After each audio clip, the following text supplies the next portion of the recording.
All right, mga kababayan, mga kaibigan, mga katokis at mga kapots. Welcome po muli dito sa Simply Tokis Vlog. Kamusta ka po kayong lahat? At tayo po ay magbibigay ng maiksing komento, opinion at reaksyon sa mga mainit na usaping politika sa ating bansa. At ako po ay lubos na nagpapasalamat sa lahat ng sumusuporta, sumusubaybay at tumatangkilik dito sa ating mumunting channel. At doon po sa isa pa, si Tokis Virador, palaguin po natin yung channel na yon. Nagsimula na po tayong manumbalik doon, no? At maraming salamat po sa inyo. May God bless us all, may God bless our country, and may God bless the Marcos administration and the forces, protected from the forces of Kampo ng Kadiliman and their minions. So pag-usapan natin dalawang mga dutae, mga kababayan, yung mga members ng Batorni Group ni Bato, the Barneys. Baka kakanta rin ito nung team song ni Barney.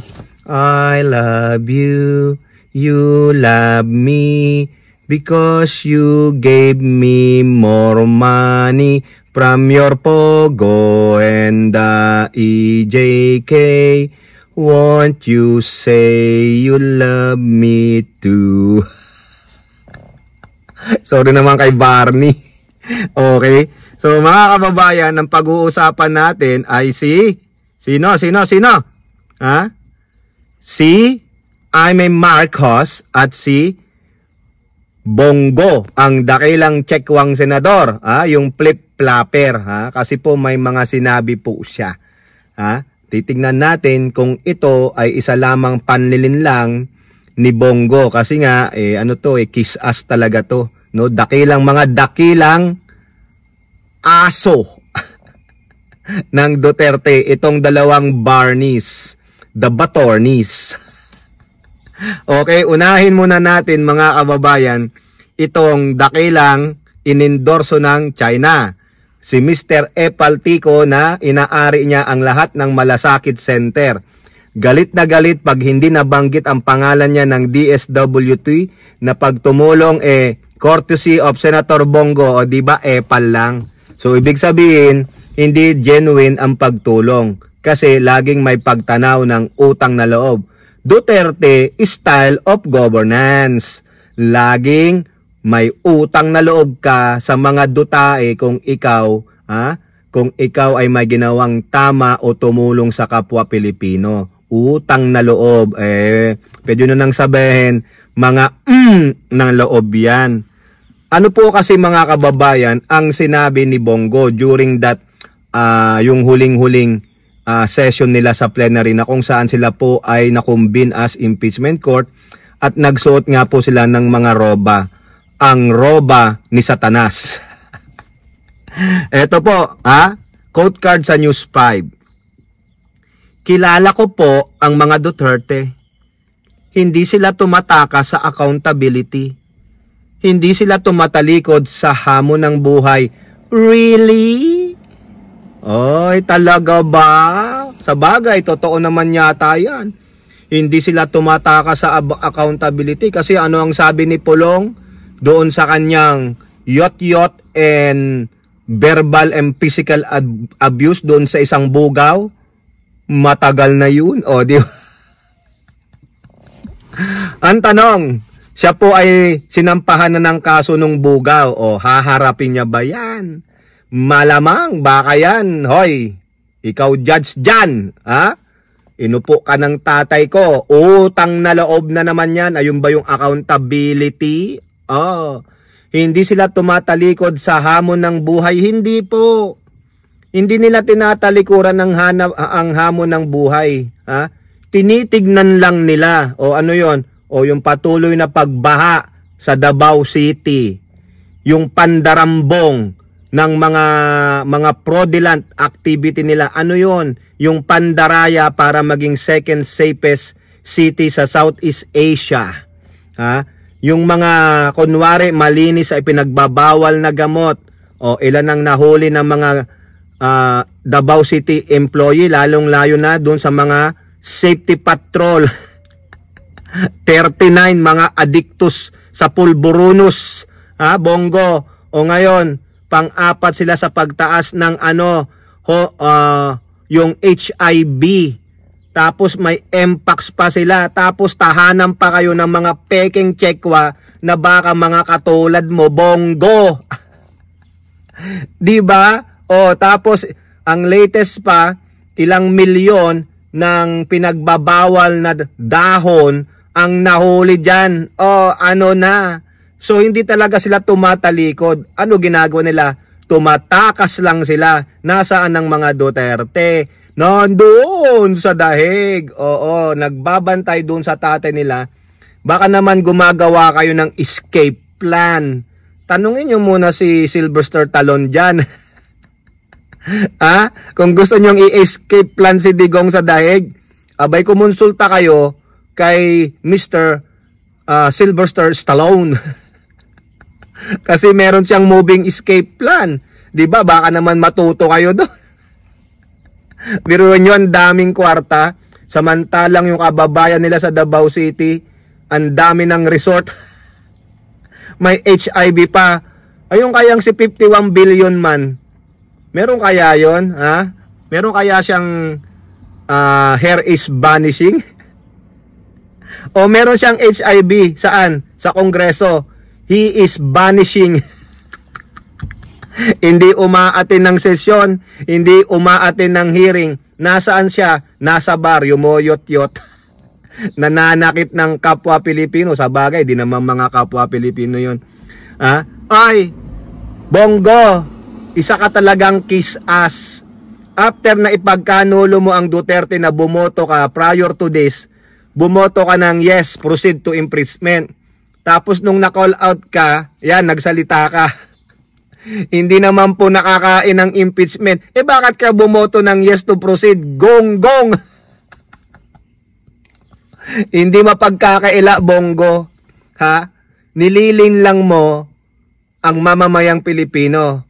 Nililin lang mo ang mga Duterte. Oh, yung mga Duterte followers, oh, si Bongo. Kaya pala, yung isang minions ni Sara Duterteng Tokmol, galit na galit dito. Oo, kasi ito pala ay isang totoong hunyango. Style na style ng mga tsekwa, mga kababayan.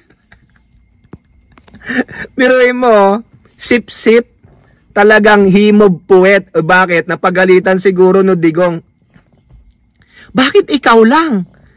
Ikaw lang sa Duterte senators ko ang bumoto. Bakit ikaw lang? Si Alan Peter Cayetano, isa din niya.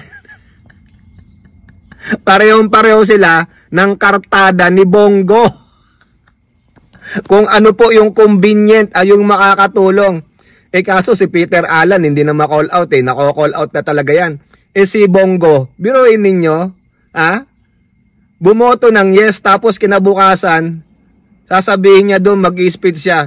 Hindi naman po nakakain ng impeachment. Di ba mga kababayan? Hindi ako magsisinungaling sa inyo. Ha? Ano ba to? Nandito yan, tignan ninyo. Kaya nga sinagot siya ni Coco Pimentel dyan Hindi naman lahat tungkol sa pagkain. May mga bagay na hindi ka nakakain. Ano yon? Prinsipyo, integridad, Bongo, wala ka nun. Flip-flopper kasi bakit? You want to please everybody because of your ambition for 2028. Malamang kakalabanin mo si Sara Duterte bilang presidente. Huling-huli ka, di ba? Vote yes to impeachment.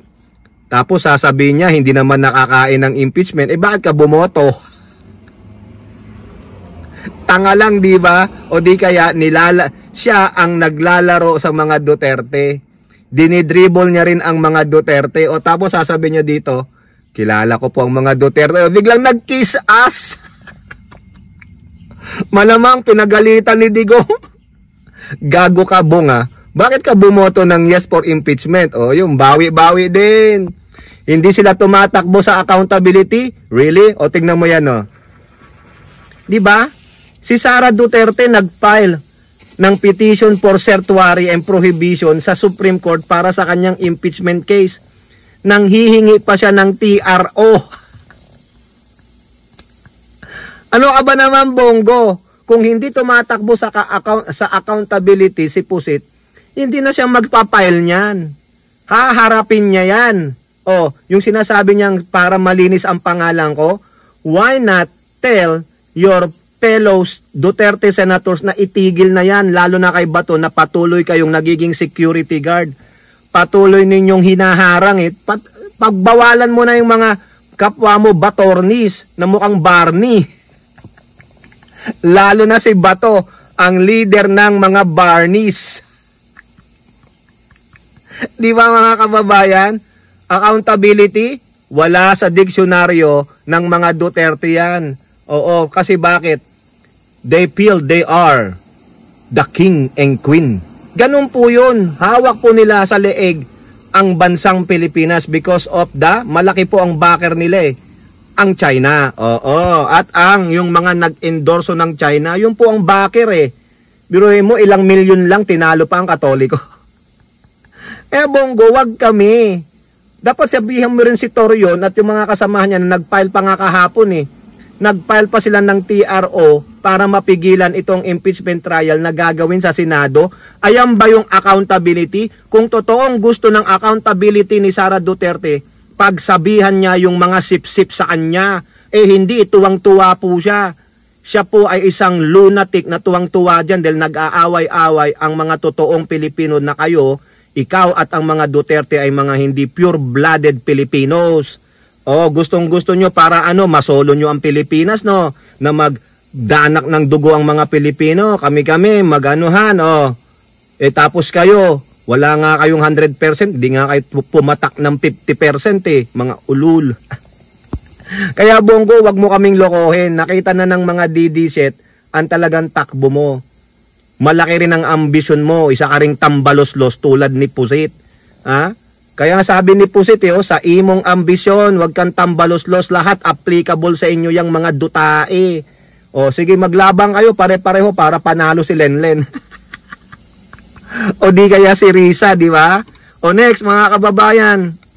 Punta naman tayo dito sa isa pang tuta o aso ng mga Duterte. Ito talagang napatunayang aso. Sino? Yan si Amy Marcos.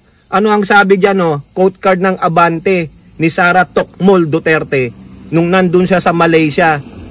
Nangangampanya na sa Malaysia. Humihingi na ng tulong sa Malaysia. Biruhin mo, wala namang government function doon. Hindi official government function nandun. Ano ginagawa niyan?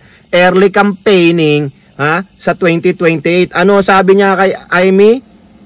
Para siyang, pertaining to Amy Marcos, naka-hostage.